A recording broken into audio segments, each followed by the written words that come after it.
Hello, good day. My name is Melinda Frost, and I work for the World Health Organization. I'm a Risk Communication and Community Engagement Officer under the Infodemics pillar of the COVID-19 response. Welcome to today's program. This is a WHO EPI-WIN webinar with support from the Collective Service. And the Collective Service is a collaborative joint project together with WHO, UNICEF, the International Federation of the Red Cross, with support from the Global Outbreak Alert and Response Network.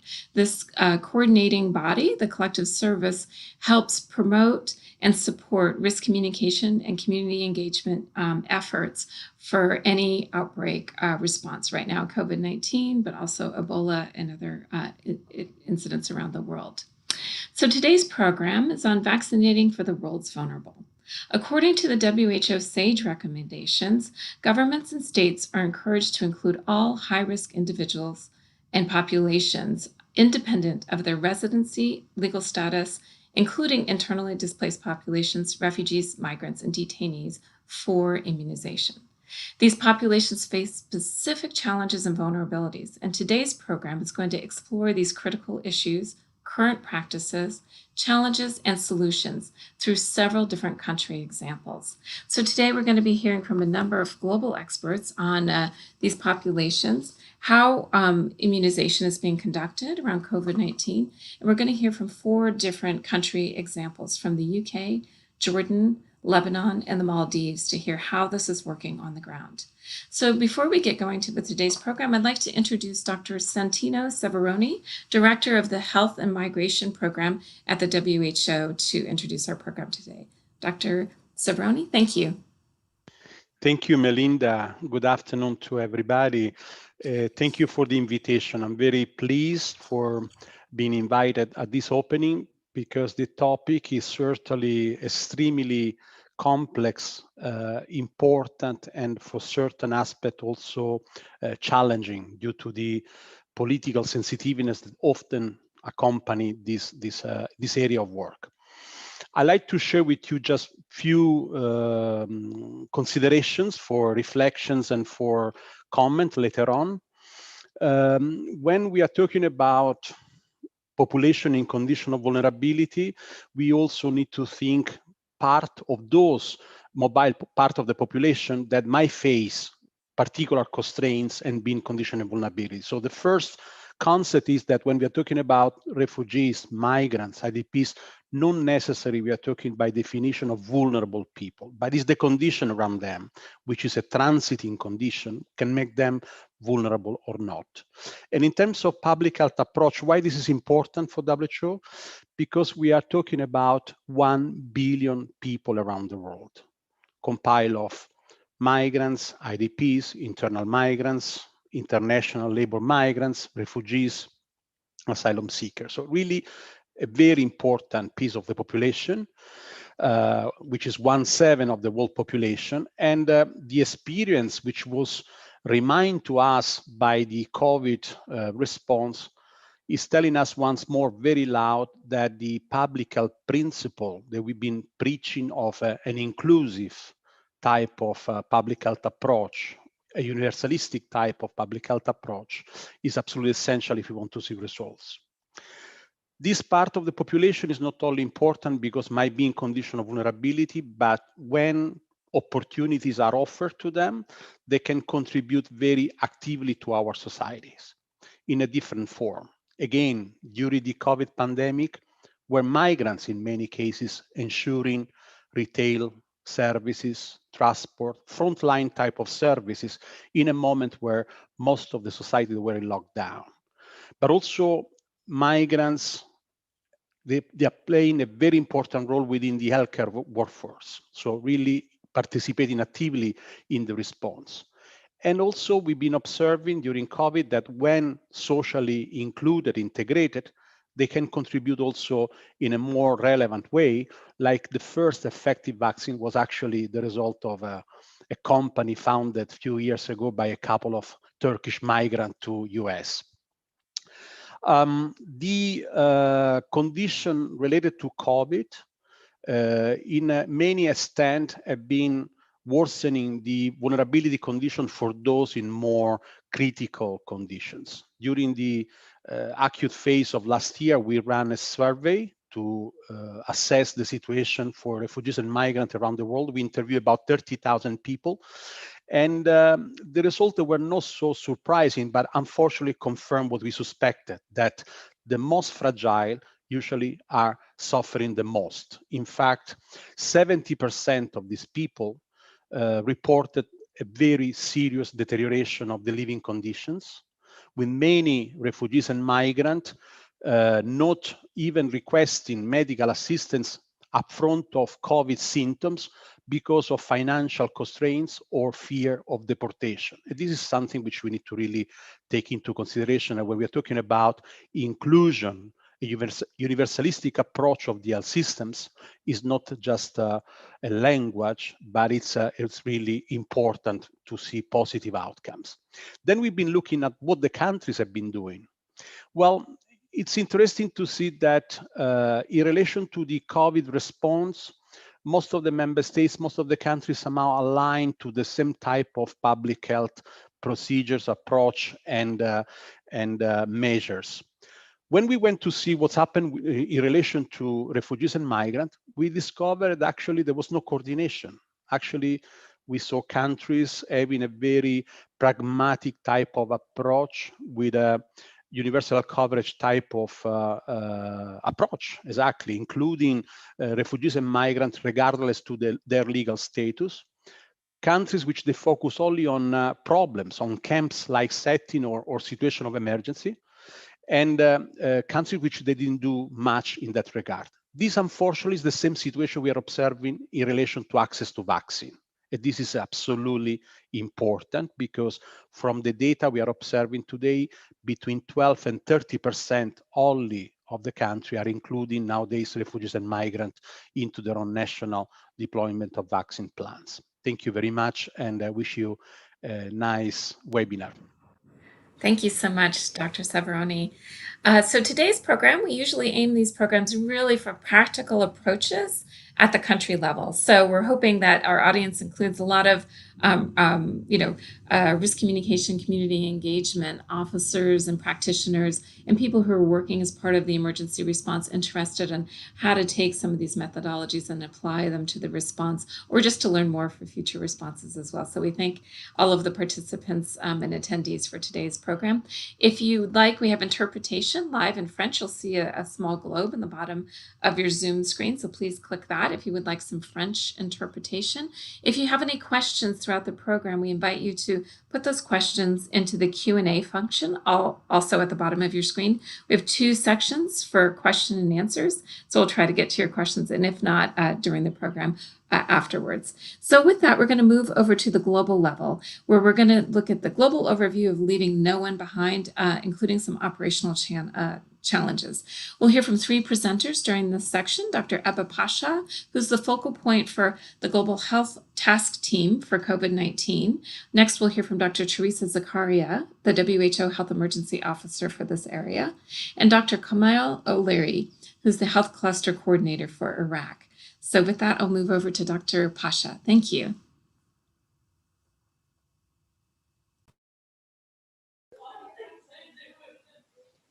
Thank you for the introduction, Mindy. It's actually me, Teresa, who is going to start with the first couple of slides. So good day, greetings to everyone who's online. So before I hand over to my colleagues who will be providing more practical examples on how vaccine equity in humanitarian settings is actually done, I will provide a very short background or introduction to the global mobilization that took place, which is now then allowing vaccine deployment, vaccination to take place in humanitarian settings. So fair access and equitable allocation of COVID-19 vaccines. The world this time actually learned quite early and acted quite early based on their learning and experience responding to previous pandemics, that a country's economic status should not be a determining factor to being able to access diagnostic tests, treatment, and vaccinations for their populations. That a population's economic status or social conditions should not be a barrier to access either to what is available in the world to make sure that they can be diagnosed, treated, and that the disease could be prevented. So as early as May 2020, WHO's member state already called on universal, timely, and equitable access to and fair distribution of all quality, safe, efficacious, and affordable essential health technologies and products. So this eventually then corresponded to diagnostic, treatments, and vaccines to respond to the COVID-19 pandemic. A lot of formal guidance was developed based on this World Health Assembly resolution, a key document being the values framework for this fair access and equitable allocation. So 2 points are very much highlighted in this values framework. One, that COVID-19 is a vaccine is a global public good. So it should be accessible by anyone and everyone. Of course, while supplies remain low and while manufacturing is being scaled up, there is prioritization that needs to take place, but the principle is there. And the purpose of these vaccines is to contribute to the equitable protection and promotion of human well-being among all people of the world. So this principle of human well-being means that the vaccines will be used to reduce deaths and disease burden, but also reduce societal and economic disruptions and protect essential services. So just looking at this principle, it is already well defined what we globally consider as vulnerable groups that need to be prioritized to access vaccines. These values frameworks also highlighted other principles such as equal respect, global equity, national equity meaning that within country boundaries, nobody should be left behind, reciprocity vis-a-vis the risk of exposure, living conditions of people, and then the legitimacy. So the importance of actually articulating who are our priority groups for vaccination in each country, how they were selected, who constitute this vulnerable group, and which vaccines, what are the procedures in place to make sure that vaccines are available first to them and eventually to the entire population to legitimate the process and to make sure that everybody is engaged in these mass vaccination. So the prioritization, looking at how this principle of human well-being is articulated, basically looks at epidemiological setting as well as vaccine supplies. And again, it needs to be done because for a while, and we foresee this actually to be the reality until the end of the year at least, vaccine supplies will remain insufficient for the entire population of the world. And so therefore, the allocation should then be done based on epidemiologic settings, so the risk and vulnerabilities of each countries. And so what is important to highlight here is that there are many dimensions of vulnerabilities that are taken into consideration and articulated in these guiding documents. First of all is the burden of diseases. So people who are at risk of developing severe diseases and of dying from COVID-19 are immediately considered as vulnerable populations. But in addition to that, because that principle of human well-being also looks at reduced societal and economic disruptions and protect essential health services, we also look at vulnerable socio-demographic groups and exposure risk. So socio-demographic groups would then include those who are at certain age groups who are at risk of more severe diseases or of being contaminated with the virus more easily. And then the social factors as well, whether a person's living condition puts him or her at higher risk of transmission, whether a person's profession puts him or her at higher risk of transmission, of contamination of the virus. And so these are also taken into consideration. So equitable here, equity, the principle of equity is very much highlighted. And so those that are more at risk of developing or contracting the disease are prioritized. Next slide, please. So very rapidly, I think everyone here is familiar with the COVAX facility. So it's a global insurance, basically, mechanism. It ensures the procurement and equitable distribution of COVID-19 vaccines. 190 countries and territories are engaged so far, which account for over 90% of the world's population. So this is, I think, a very good thing to highlight, that this pandemic has actually brought the world together. And that so many countries and territories agreed to commit to this equitable distribution of vaccines. And so what COVAX offers is doses for at least 20% of gradual a coverage of the population, starting from 20% of the most vulnerable in each country. But it also looks at managing the various portfolio of vaccines, the delivery, that supply chain, with the aim of ending the acute phase of the pandemic and rebuilding economy. So as of the 25th of March, more than 32 million vaccines have been shipped to 60 participants, so 60 countries and territories. Next slide, please. So I just have two maps to quickly show you that, yes, of course, the world came together. We collectively acknowledge the various vulnerabilities that exist within societies, from biomedical to social and to exposure.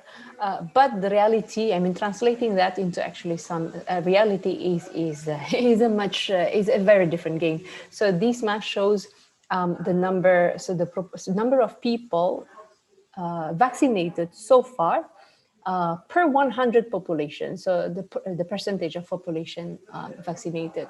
So yes, equity is important, fair allocation is important, but as we can see here, the countries in humanitarian settings, or those who are at lower economic levels, are not covering, are not reaching as much of their populations as the richer countries. And this is something that it puts things into perspective. It still tells us the realities and the very big work that we still need to pursue.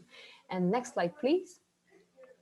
So this zooming into the countries that have humanitarian emergencies, we can see that yes, all the colors are very light, which also shows that the coverage of vaccine delivered in these countries, number of people, proportion of people vaccinated still remains extremely low. So we do need to catch up if we really want to make sure that this fair and equitable allocation is actually a reality, more than just vision that global leaders or an abstract concept that we push forward. It needs to be a reality. And so with this, I hand over to my colleague, Dr. Eba Pasha, with more details on the global health cluster's work.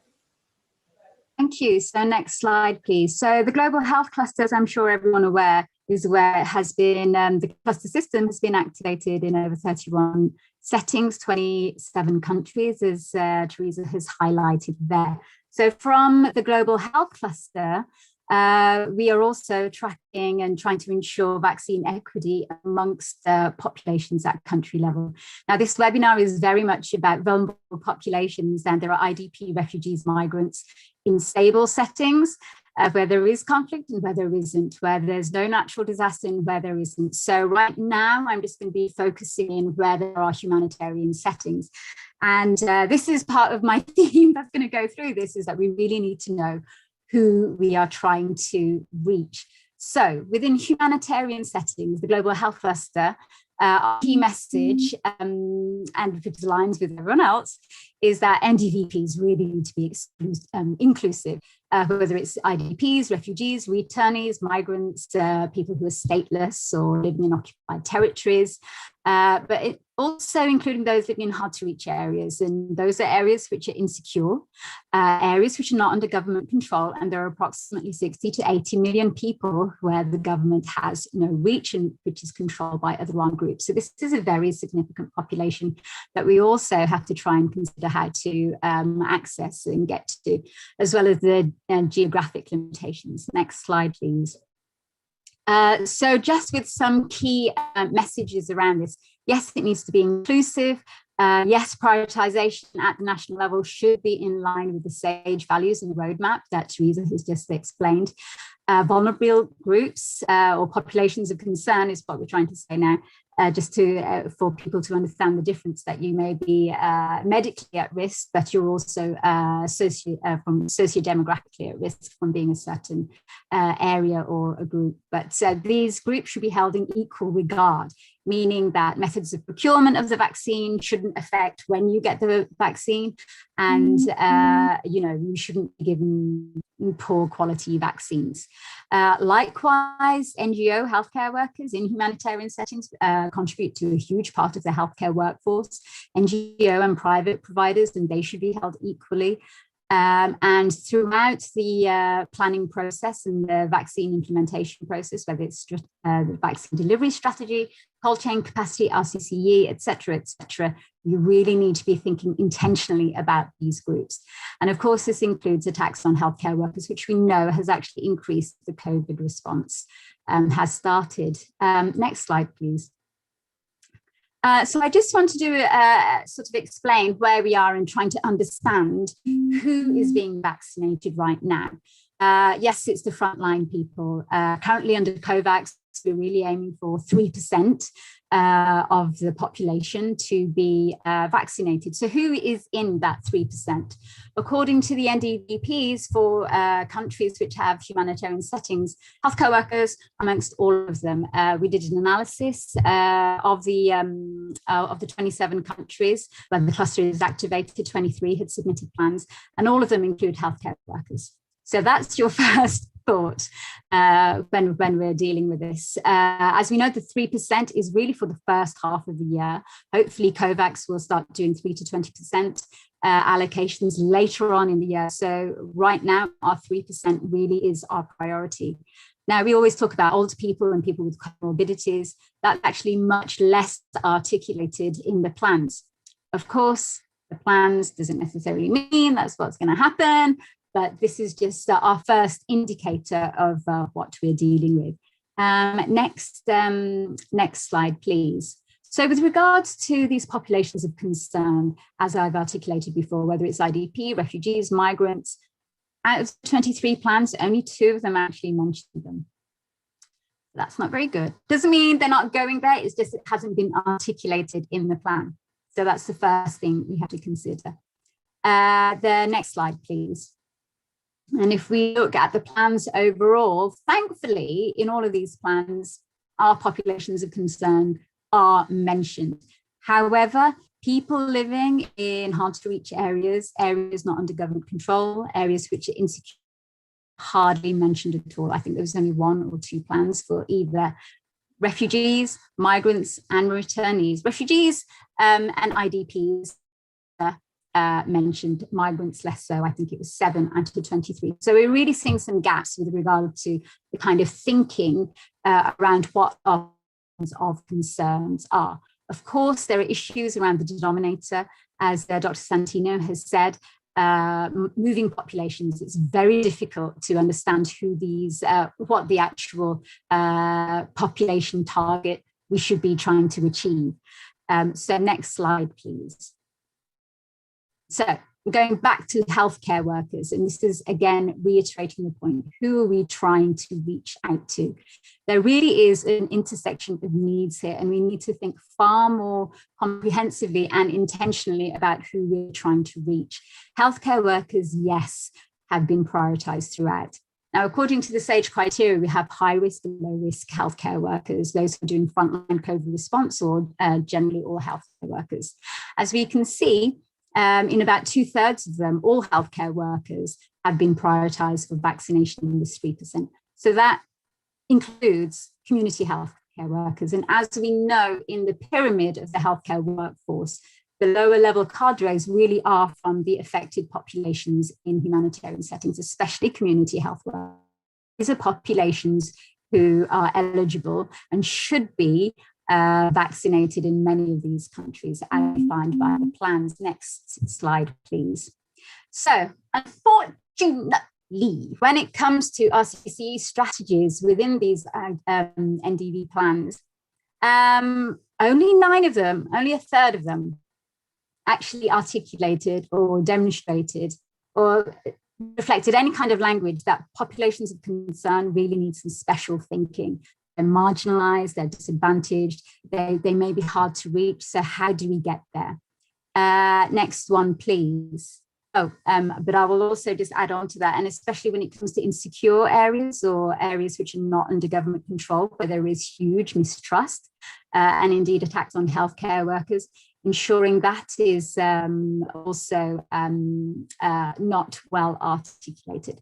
So I just want to reflect back on what I did last year. It was a 6-case country case study with 63 key informants. And it really highlighted that, yes, when it comes to RCCE strategy, reaching out to leaders as well as communities is really important, but that actually healthcare workers in itself, saturated as a finding, healthcare workers themselves own RCC strategies. They're often from the affected population.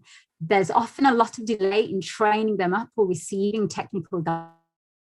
Themselves are very vulnerable to receiving misinformation or disinformation and thereby passing it on, let alone the compounding issues that they're facing with regards to fear of contracting COVID-19, transmitting it onto their patients, family and community, as well as the stigmatization, etc. So just moving on to the last slide.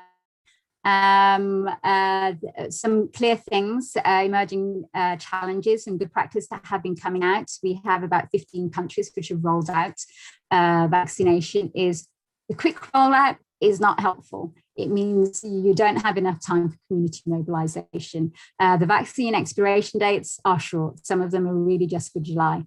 The denominator, as we said, is difficult, but of course, reaching those in insecure areas is a big, big challenge.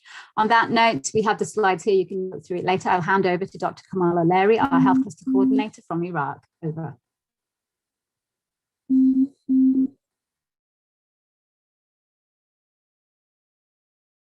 Right. Thank you very much. I hope you can all hear me. So I'll just provide you a brief situation of the vaccination status in Iraq. So as of now, we have started the vaccination rollout in Iraq. We have a number of health facilities that the Ministry of Health has identified as outlets for vaccination, the majority of which are primary healthcare centers, but also we have a number of hospitals that have been identified where people can go and receive the vaccinations. So there have been a couple of modalities whereby the vaccines have been reaching the country, which is basically either by donation or by the bilateral agreements, or even by through the COVAX facility. So here are the numbers. You have, as of March, we have 50,000 doses that were donated from Sinopharm, the Chinese vaccine manufacturer.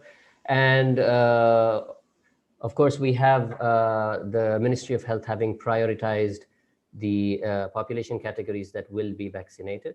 So we're talking about frontline healthcare workers, people with comorbidities, those who are the elderly, the security forces, of course, and IDPs and refugees. So we have displaced population and refugees who have also been who are also the target population groups for the government of the Ministry of Health, I'm sorry, which is a good thing, because these populations tend to have difficulty in access. They also tend to, in some cases, also be forgotten. But in this case, there is a commitment from the government of Iraq, and we are looking forward to them also being covered as part of the vaccination plan. So we have, as of the 25th of March, of course, this is a daily updated information, but as of 25th of March, you have 16,800 plus people who received the first dose, and almost 2,000 people receiving the second dose of COVID-19 vaccines. And this is, of course, a Ministry of Health reported database, and it's updated on a daily basis. 336,000 doses of AstraZeneca vaccine from South Korean bio manufacturing facility have arrived in Iraq on the 25th. This was through the COVAX facility, and it is something that was actually delayed for a while, but it was successfully, the shipment has arrived. Now we're also looking forward to 200,000 additional doses from another donation from Sinopharm, and approximately 1.5 million doses of Pfizer-BioNTech. But the Pfizer-BioNTech are expected sometime as a bilateral agreement. Thank you. Yeah, you moved on to the next slide already. So yes, we have had some successes to date. The engagement of the Immunization and Technical Advisory Committee and EPI partners in all the stages of the deployment and vaccine plan, pharmacovigilance, safety surveillance, digital platform that has been developed for registration, and SMS messaging. So we've had the dashboard that's developed It's an online platform, and the one that we will be showing you in the next slide, which actually records and updates the information. I'm sorry, we would need to go back to the last slide. I'm sorry, yes. So another success is the government's commitment. As a self-financing country, the government has committed to procure vaccines. They've already sent out $169.7 million through the COVAX facility. Again, as I said, the arrival of the vaccine doses through the COVAX facility, it has actually boosted the credibility of the facility, because this was creating some problems in the very beginning when there were delays due to manufacturing delays and deployment of the vaccines, but this has been sorted out. Now, we've had people who have been skeptical. We still have people who are skeptical about getting the vaccines, either it be the Chinese or the AstraZeneca vaccine. However, the majority of people being Ministry of Health workforce who have been vaccinated, as you will see in the next slide, this shows that there is a commitment to be vaccinated. And as I said, the displaced population as well. So next slide, please. This is a snapshot from the dashboard that I was talking about. As you can see, the MOH employees are the highest number. Of course, we are taking this as of the 25th of March, because that was when we had prepared the slides. But this dashboard is maintained basically by the Ministry of Health, and the updates are on a daily basis. So next slide, please. Now, of course, as in everything else, there have been challenges. Many Ministry of Health workers and health workers in general, there has been some kind of a hesitancy from their side to be vaccinated. This we are trying to counteract by awareness sessions. Apart from that, in the general population, there is lack of awareness. There is increased fatigue in continuing the measures of COVID-19 prevention, as well as disbelief in the general population. There is a delay in social mobilization as well, community engagement and risk communication. So we also have anti-vaxxers, particularly in the south of the country, who are sending out messages that are not valid, that are not proved, but there is that kind of messaging as well that we are working to counteract. There are delays in availability of the government's deployment plan to humanitarian actors, whereby they are supposed to know where they can plug in. And there is also the vaccination, which is only conducted by the public sector. So we're hoping that that is also something that will not face any further challenges. Next slide, please. So the next steps is the World Bank loan of $100 million for COVID-19 vaccination, on which they've been working.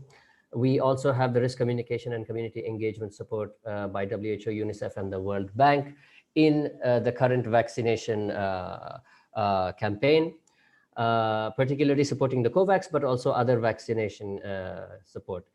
We also have information, education, communication materials that have been disseminated widely among the humanitarian partners as well as the general communities.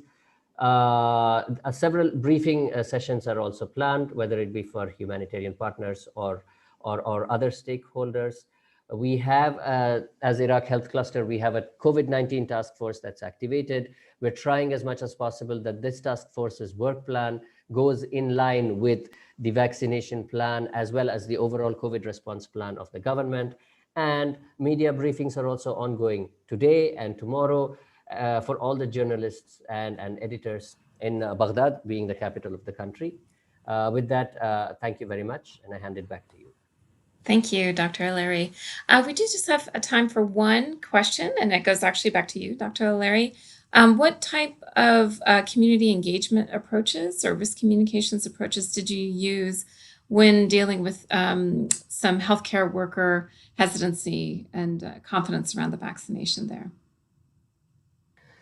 Yes, thank you for that. We are trying as much as possible. There have been, the issue, for example, just as an example, where people were talking about the AstraZeneca vaccine causing blood clots, or there have been other kinds of, reluctance, people's perceptions, whether it be health workers or not, saying that maybe vaccine X is better than vaccine Y, not necessarily with any scientific background.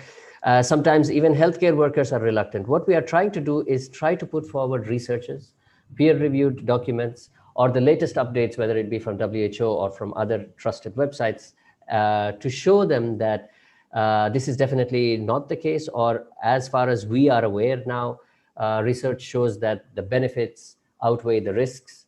So this is basically the modality by which we are tackling health workers' reluctance and hesitancy. But for the general population, as much as possible, we're trying to, we have developed actually vaccine messages on the benefits of the vaccines, and these have been disseminated. We're trying as much as possible to disseminate them via radio, SMS messages, and also particularly to the vulnerable populations in the camps. So these messages have been translated into the local languages of Arabic and Kurdish, and we are trying to disseminate them as widely as possible. Thank you. Thank you. Great. Thank you. Yes, I'll just encourage people, if you have more questions for the upcoming presenters, please put it in the question answer function at the bottom of the screen. We're going to quickly shift over to additional country examples. First, we're going to hear from the UK. Zainnab Makele, who is the protection associate for UNHCR, will join us now to give us a snapshot of what's working there. Thank you, Zainnab. Thank you, Melinda. Hello, everyone. I hope everyone's well. So my name's Zainnab Makele, and I'm a protection associate at UNHCR in the UK. As many of you will be aware, UNHCR is mandated to provide international protection to refugees, asylum seekers, stateless persons, and in some instances, internally displaced persons. So our office in the UK has a supervisory role, meaning we mainly provide guidance on refugee and asylum law. So the focus of this presentation today will be what is being done by the UK government and other stakeholders across the 4 nations. So to give you an overview of the UK context, the UK was the first country to authorise a vaccine against COVID-19. You can move the slide forward, thank you. And the UK has established a vaccine delivery plan. So under this plan, the aim is for all adults to receive a first dose of the vaccine by 31st July 2021. And as of 27th March, the UK had given the first dose of the vaccine to 30 million adults. And the strategy is to vaccinate the most vulnerable groups first, so over 80s, those with existing health conditions, etc. So the UK has a National Health Service. This is government-funded medical and healthcare services, and everyone in the UK is entitled to free primary healthcare services. The UK is providing the vaccine through the NHS, so it's not available privately, and vaccines are mostly being administered through local doctors. So essentially, everyone is entitled to register with a doctor in the UK, and anyone who is registered with the doctor can get a vaccination. So this includes refugees and asylum seekers who have an active application or appeal. Therefore, as long as they are registered with their local doctor, they will be entitled to the vaccine, which will be administered to them according to what group they fall into, for example, according to their age group or their pre-existing health condition. There are, of course, however, challenges in reaching and vaccinating all sectors of the population, including refugees and asylum seekers. So some asylum seekers are not registered with local doctors. This can be due to a variety of reasons, including lack of information on registration and entitlements. In addition, for refugees and asylum seekers, particularly those who are undocumented, there are ongoing concerns that they may not come forward to receive the vaccine. The Joint Council for the Welfare of Immigrants research showed that 43% of migrants in the UK would be fearful of seeking healthcare for fear of having their status tested or for being charged. And in their research of those surveys who hold refugee status, over half, 56%, stated that they would be scared of accessing healthcare, citing the risk of the NHS data sharing with the Home Office, being kind of the immigration agency in the UK. So this is the case despite refugees being entitled to access all healthcare free at the point of use. And this figure rose to 81% for those with no official status. Other challenges include, I think this is a global challenge, false information being spread regarding the vaccine, creating a major barrier to uptake. And there are, of course, challenges reaching those who are more isolated in the UK. So to try and address these and other challenges, what noteworthy measures have we seen being implemented in the UK? Next slide. So first of all, we've seen what's kind of been termed a vaccine amnesty. In terms of policy, we've seen the UK government has announced that undocumented migrants can register with their doctors for a vaccine against COVID-19 without fear of being ejected by the Home Office.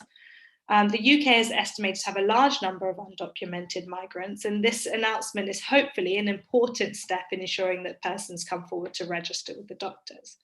Then we've also seen a community champion scheme where 23 million of funding has been provided to councils and voluntary groups to expand COVID communications with at-risk groups. And as well as this, we've seen the provision by the NHS, local government, NGOs of COVID information translated into a wide variety of languages, for example, by Doctors of the World. And the British Medical Association has developed a webpage of guidance on how to communicate with different groups about the vaccine in order to increase uptake. Other interesting initiatives we've seen include pop-up clinics, for example, a women's only pop-up clinic in Yorkshire, drive-through vaccination services, and multiple pop-up clinics across the countries being held at mosques.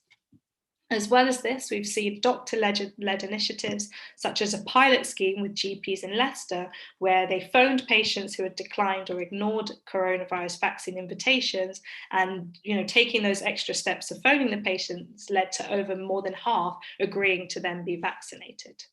So we've seen quite a lot of really, really great and important community and government-led initiatives to increase uptake of the vaccine. So what gaps do we see? Well, in practice, there are actually many difficulties registering with a local doctor. So when it comes down to it, despite the policies, we have seen anecdotal evidence over time that shows that many receptionists in doctor surgeries are unaware of the rights and entitlements of refugees, asylum seekers, and other migrants. We've also continue to need ongoing improved engagement with minority communities and more targeted support, but specifically to refugees and asylum seeker communities is still needed. Thank you very much. Great. Thanks so much, Zainnab. We're going to, and thank you for sharing your experience in the UK. We're going to move now to Jordan, where we're going to hear from Ruba Kawafa, who works in communication for development for UNICEF Jordan. Ruba? Hello. Thank you very much, Melinda, for the introduction. Hello, everyone. I'm pleased to have this opportunity to present the Jordan case studies in this webinar. My intervention today will be focused mainly on the work that have been done around promoting the vaccine uptake, especially reaching minorities and vulnerable people in Jordan as part of the RCPC Jordan National Plan.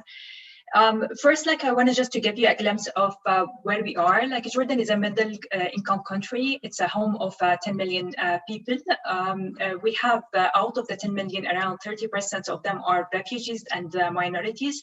Some of them, they live in the camp, but majority, they are integrated in the community across the kingdom. If we look at the Jordanians themselves, we can see that 90% of those Jordanians are living under the poverty line, which we're counting about 1 million Jordanian. And if we're looking about the Syrian refugees, who are 1.2 million, they are 78% of those refugees are highly or severely poor. This is only to give you a glimpse of how the situation, the economic situation is in Jordan, and also the scale of the people in need in Jordan when it comes to the vulnerability or how they are integrated in the community. So it's really hard to reach, or how it's hard to find them. It shows also the diversity in the situation in the country when it comes to the different people coming from different parts of in the region, but they all living in Jordan. However, despite the fact despite that fact, we have in Jordan, all individuals in Jordan are eligible to take vaccine free of charge. And in this way, we can see that all facilities in the camps, or all the services, are accessible and available to all, whether inside the camp or outside the camp. Next slide, please. So if we go to the vaccine, which we introduced early this year, in January this year, we can see that we have faced many challenges, which I think most of the countries they are facing them, which is challenges related to the reaching to the people, the rumor, message fatigue when it comes to the health practices, or also the vaccine itself. and also the vaccine hesitancy, which we sometimes package it under the rumors itself. We've done like a lot of intervention. We changed even our like community, our strategies when it comes to the RCCE to put the higher weight or the more weight on the community engagement component, because when it comes to the vaccine, it's all about dialogue, it's all about communication, and it's all about two ways of communication in order to make sure that the message pass and people, they become like more convinced about the value of having the vaccine in the community. So we've done at the first, like it's audience profile analysis, community mapping to generate a lot of data and to understand the situation in the country, especially among those minorities and the refugees, and also like among the Jordanian in different settings. We're doing like a lot of community, we are doing a community listening exercise on daily basis to understand more about the community concerns and the challenges. This community online, we do the online community feedback mapping. We do observation from the field through our established network, which is like it consists of a lot of community leaders and volunteers in different settings. We amplify the voices between the community and the stakeholders. So we're trying to make a kind of a bridges between the two, between the community and the stakeholders, and also like to reduce the gap and increase the trust when it comes to the two level. We advocate on behalf of the minorities, especially regarding the facilities and having an enabling environment, especially for the people who are living in the rural area. So far, we have trained 800 health workers, frontliners, social workers, community leaders, and around 500 youth volunteers to reach to those people in different community to help them in registration in the registration process in the platform, and also to spread the awareness of messages related to the vaccine, the differences between the vaccine, and also like if there is like any rumors or myths, just to correct it and having and spreading the word. Plus, they are like our source in the community. So they are getting to us all the information and all the resources and the concerns in the community. So it's our two ways of communication.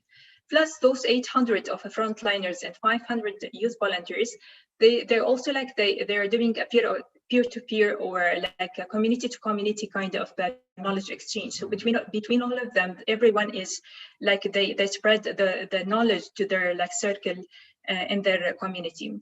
In order to reach the majority of the community, we've used art, religion, science as an entry point to convey the message using different tools, different communication tools about the vaccine uptake. In one way, to make it like more simple for people to digest information, and the other way, in order to make it more accessible culturally, to make sure that it's culturally sensitive and reaching to different communities in different places in Jordan. So far, we have 8,000 religious, or we call them educators in the community. We have 80 artists, comedians, singers, presenters who are like using their platform in order to spread the message. And also like we have, we're coordinating with a medical association or a medical union in order to reach especially the health workers who have hesitancies of taking the vaccine. In another way, another word, like we've trying to use the unusual networks in Jordan, especially to reach the unreachable. For example, we're using the National Aid Fund or the NGOs that they serve hot meals or like commodities to the minorities or like to the unprivileged people. We're using the tourism board in order to reach to the villages, which we are not able to reach in different way. Or also like we're using a different we're using like different campaigns, whether like winterization campaign or another campaign which is made for different things, but we felt like maybe like this it will be like an opportunity to invest and capitalize on in order to spread the message and having a two-way of communication instead of depending on one way of communication. We also like have of a very solid kind of messaging or WhatsApp messaging network. We're having 300 people registered in this WhatsApp group. We're disseminating health messages on daily basis related to any of the information or the concerns or the facts about the vaccine itself.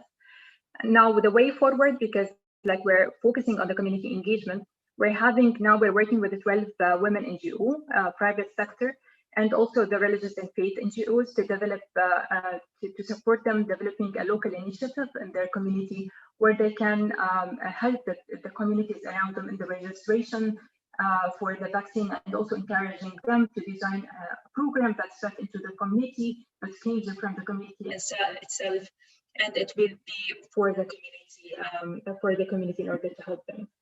So next, please. So this is like a photos of like the intervention where that it just gives you a glimpse of how diverse we go from the religions to the cartoon to the straight forward like one-way messages to the two-way of communication, and how much we're investing in youth, especially like in Jordan where we have a 60% of the population are youth. So we are investing a lot in this category in order to spread the message to the elders and also like to the among themselves.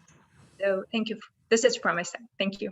Thank you so much. It's great to hear the spectrum of approaches that you've used and how you've been able to be very nimble and change them along the way. So thank you for sharing your stories, your experience, Ruba. Thank you. So quickly, we're going to move on to Lucas Solomeo, who's the Chief of Communication and for Development in UNICEF in Lebanon. Luca, thank you.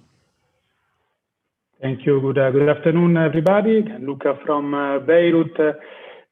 Similar to the challenges we heard also from UK and Jordan, Lebanon is also a country where we have 25% of the population represented by Syrian refugees, and 1.5 million out of 6 million, and then 500,000 of Palestinians, plus other also minorities. So the idea is in Lebanon so far, we are a bit late in terms of vaccination process, but for C4D and community engagement, working with WHO, UNICEF is leading the SEC task force since March 2020 to respond to the pandemic. A strategy that was revised also after the blast in August, the blast in Beirut, which forced more than 400,000 people to be relocated in Beirut, also outside the capital. The main challenge is actually to make sure that the population now understands also the priorities of the Syrian refugees, which before were the main focus of the humanitarian program, but now the increasing and worsening economic and social crisis, basically we see that also many Lebanese actually are becoming poorer. So it's difficult for them to understand why there are also different priorities for the Syrian population. Next slide, please. The challenges overall for every sector, but including for the refugees and migrants, of course, is the low trust in the public system because of the deterioration of the economic and political situation. Is a country without a formal government since August, since the blast. And we have issues that we saw also in other countries in terms of fear of formal registration, because most of the population, the Syrian, the Palestinians, for example, are not a regular idea, so are somehow looking at the registration as a potential risk to be also expelled from the country. Plus, overall system challenges in terms of call center, for example, for the Ministry of Health. There is still no clear implementation plan in terms of vaccination distribution. We start, of course, with the health workers, but for the elderly people and vulnerable people, disabled people, and also teachers, it's still quite unclear how this will be phased out. I mean, every day of the situation is changing. There's also a community fatigue, again, due to the socio-economic crisis. Next, please. In a nutshell, the ongoing vaccination process, based on the SEC, has identified 5 main vulnerable groups, so the refugees and migrants for sure, but then also people with disabilities, immigrants, migrant workers, domestic workers who are still in the country, that were trying also to flee because of the crisis, are not necessarily able to work also in the previous middle-class families of the Lebanese population, and the stateless population and gender minorities who are also part of our engagement approach. So in terms of community engagement in particular, we are at the moment designing the micro plans at the local level. So to overcome this low trust in the public system, the national public system. The idea is to empower more and more the municipalities, which have a higher level of trust by the population. And then, of course, depending on the area, or religious leaders, in Lebanon we have 18 different religious groups, and also community leaders or youth associations. At the same time, it's important to define the level of involvement of different partners who are part of the RCC. So IUM is one of them, the example of the migrant workers, because they are actually working under the RCC umbrella to reach out also to the embassy of the migrant workers to make sure that they are aware of the different steps required for the registration. There are a number of barriers, including language, also affecting those populations. And also the YEC material is not necessarily the one that we're working, of course, for the general public, but it's tailored by language, tailored by the need, and tailored by the different target areas. Next, please. This is, at the moment, this is the figures from last week. This is the ongoing registration process. I mean, the training that we're having with a number of academic institutions. The columns you read show basically the specific vulnerable groups that are then, after training, reaching out to the community. So at the moment, we have more than 2,500 people who are trained on the registration process. Next, please. And then a couple of examples on how we are embedding this communication for development in programmatic interventions. This is a recently launched program with the WASH section in particular and the government. So matching the distribution of IPC kits with particular messages on the registration. So the kits are basically, sometimes it's gloves, sometimes it's masks, are basically delivered together with the flyer, stick to the flyer, where you have a number of instructions on how people can register from mobile phone, internet, or also offline registration that we're testing now with some youth groups. Next, please. The other interesting example that we are at the moment scaling up is with the mobile clinics through the NGO Blue Mission in different municipalities. We are supporting these municipalities on this. UNICEF and WHO is working on the content, the capacity building, and also the distribution of IPC kits. Again, is the idea to identify the tangible need of the population. So elderly people, in this case also Syrian population, who are illiterate or not necessarily able to access the internet, but are interested in receiving masks or receiving counseling or information session on the registration on their own health. So the mobile clinics overcome this barrier also in terms of access. And at the same time, simultaneously, the mobilizers and the medical staff organize sessions on the registration. So most of the mobilizers in the 6 municipalities have also smartphones. So on a voluntary basis, after the session, if the beneficiary is interested to register, they don't have to go back home and hope to register. They can register on the spot after the session. The last slide shows some surveys that we are conducting, for example, in one municipality with the mobile clinic. So on the left side, you see in blue that the level of awareness on the importance to vaccinate it's very high after the session. We don't have the print, but you can see that the before and after the session actually is very much increasing. Apart from that, also we have 75% of the people attending the formal session who accept to register on the spot. And then you see the Syrian population is the majority of these beneficiaries. So of course, the next step is to make sure that whenever we have the dose available, the intent expressed during the registration is also confirmed by the act. So the people will actually go and remember where to go and how to do it. But you know, we are in the initial phase and we are quite confident this approach at the community level can also work. Thank you. Okay, thank you so much, Luca. Really great examples that you're able to apply there. Thanks for the time and sharing those. Just as we go to our last presenter, I apologize, we're going a little bit over time, but I hope people can hang on. I noticed that the question and answers that are getting asked in the Q&A function are automatically being answered by the presenter, so I thank you for that.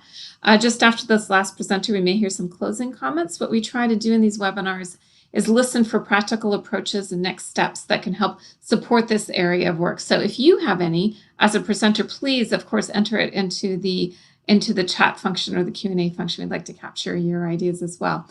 Next, we're going to go to our last presenter for today, Fatima Hima, who's the Secretary General of the Maldivian Red Crescent. Fatima, thank you. Thank you, Melinda.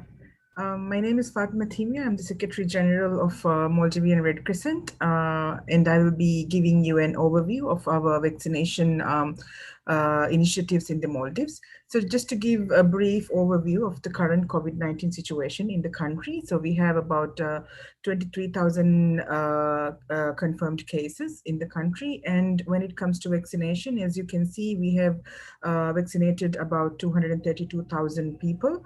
The total population of the country is somewhere about 450,000. So as you can see, we have already been able to give the first dose to half of the population. So when we look at the timeline of events, when it's in relation to the vaccination, on the 20th January, the government pledged that COVID-19 vaccines will be free and made available for all Maldivians and migrants working and residing in the country. So the pledge was that everyone in the country, the whole population would get vaccinated, and also including undocumented migrants when they were talking about migrant workers being vaccinated.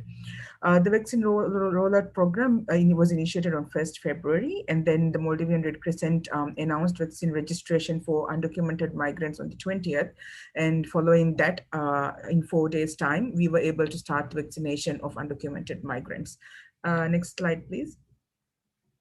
So currently, some areas where Maldivian Red Crescent is supporting the COVID-19 vaccination for the government authorities is we are supporting, volunteers are supporting the efforts of the government at the vaccination centers, basically at registration, maintaining the queues and helping the elderly. We are also supporting the mobile vaccination, which is basically sending out mobile vaccination teams to the houses where there are people, bedridden people who cannot go to the vaccine centers.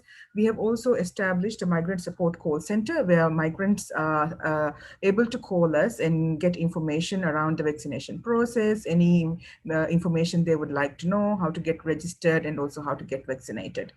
And finally, we are doing, as I mentioned before, the registration of undocumented migrants, so that we are assisting the government to administer the vaccines to the undocumented migrants. And in the process, we are also distributing hygiene kits because, as you would all know, hygiene promotion is one of the key factors of prevention of COVID-19 as well. And in addition to that, a huge part of our work is around COVID-19 awareness and vaccine awareness information that we disseminate to especially the migrant population. Next slide, please. And how we're doing the undocumented migrant registration, as you can see, we have our own online beneficiary management system, which we call the MRC Bensis. So as you can see in the corner, the system generates a beneficiary number to every migrant who get registered with us, and we take a picture of the person. That is only used for the verification process at the vaccination center. So we do collect information such as the personal information, contact number, and also a basic health screening information while they are registering with us. But we only share the beneficiary number and the picture at the registration center. And this has been an agreement with the government prior to starting the registration, just so that we ensure the protection of the undocumented migrants. And as you can see, we issue a card, a vaccine registration card, which specifies if they are willing to come forward with their name would be mentioned on the card, and also a registration number. And so we highlighted, and we had this discussion with the government prior to registration. The principle of data collection and humanitarian response is practiced, and the agreement with the government is that this information collected by the Maldivian Red Crescent would not be shared with other authorities of the government, but only for the purpose of vaccination. So far, we have registered 4,068 undocumented migrants and vaccinated over 600 undocumented migrants in this effort. Next slide, please. And the challenges, of course, is all other countries, the vaccine availability, though the government is trying very hard to get the vaccines in time. I believe there are still challenges. The process has been delayed a bit with the delay in getting the vaccines as expected. We have limitations with human resource, limitation with volunteers, since they've been working from last year with the COVID pandemic. The response has been year-long now.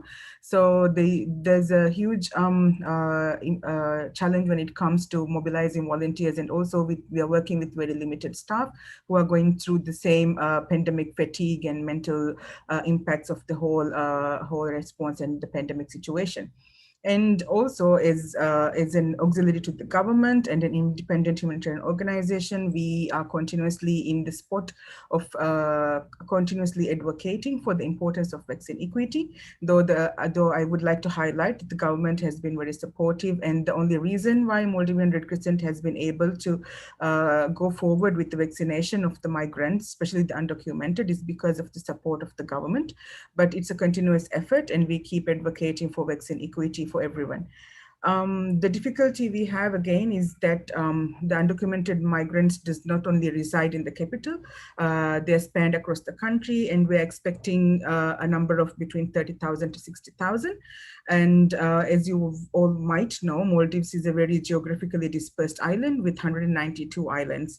So to reach out to the migrants living in these islands and to cover or to reach the 60,000 migrants would be a huge challenge for the Maldivian Red Crescent.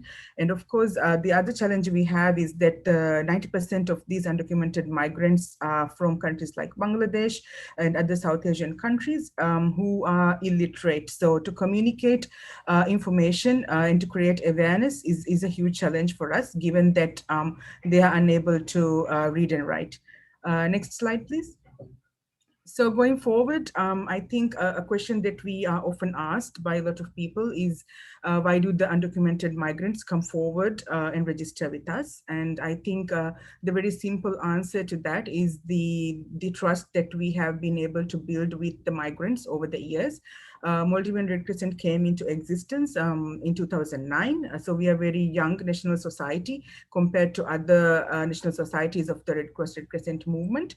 But we focus a lot on inclusivity during response. A lot of migrant workers, as you can see in the picture, work with us, and these are the faces these are the people and the face who disseminate the information and communicate with the migrants. So we utilize a lot of migrant volunteers to provide this information. And of course, we include them in our decision-making bodies and our governing boards, and we try to ensure that their voices are heard at all levels. So I think it's important that we ensure that their trust is gained for us to actually successfully implement something like that. And I think that would be all from my side. Thank you. Over to you, Melinda. Thank you very much, Fatima. Great to hear from such a young society, some great stories, and that your ability to gain that trust with the community. Well done. Thank you for your service. Okay, so again, we went a little over on today's schedule, but it was a fascinating display and spectrum of different examples from around the world. So thank you to all of the presenters for today. In our closing, I'd like to ask Dr. Severoni to come back on. I believe he's still on, and provide some observations from today's. Yes, here I am. I don't know, can you see Great. me? Yeah. Yeah. Well, for the interest of time, very short, 3-4 tweets, if may I call like that. I would like to start with countries. As usual, there we are having a big deal of interest, of experience and solutions. I like to see, I appreciate it very much to see that when countries are deciding to support, to uptake on a policy of inclusion, refugees and migrants or vulnerable populations, they also are able of a quite important flexibility and capacity to address shortcomings.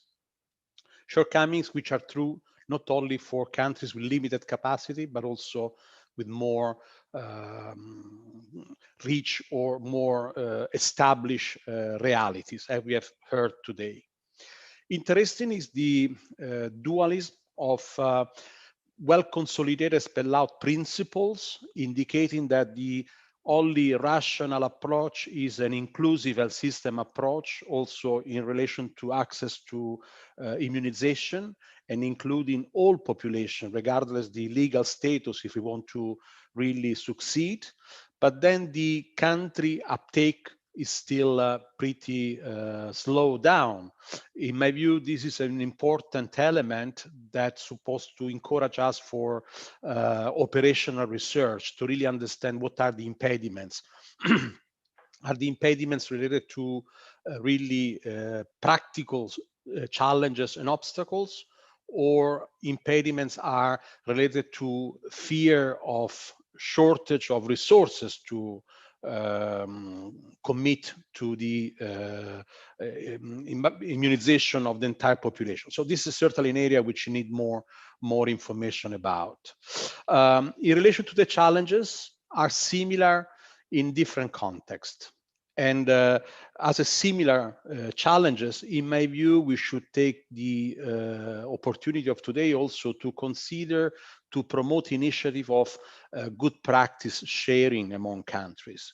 What we are living today is a unique time, and also what countries are putting in place is not only interesting to help each other, but also need to stay into the public health memory for future challenges. Thank you very much. Thanks so much, Dr. Severoni, for those closing comments. And thank you to all of the presenters and the participants for joining in today's program. I think we came out of it with some very concrete, practical ways to work with these populations of concern and a way forward and things that we can focus on. So thank you, everybody, for sharing your time and your experience. You can join us again in 2 weeks. We'll have another program on contact tracing and risk communication, community engagement practices as applied to contact tracing with some country examples as well. Thank you again, and enjoy the rest of your week. Bye-bye.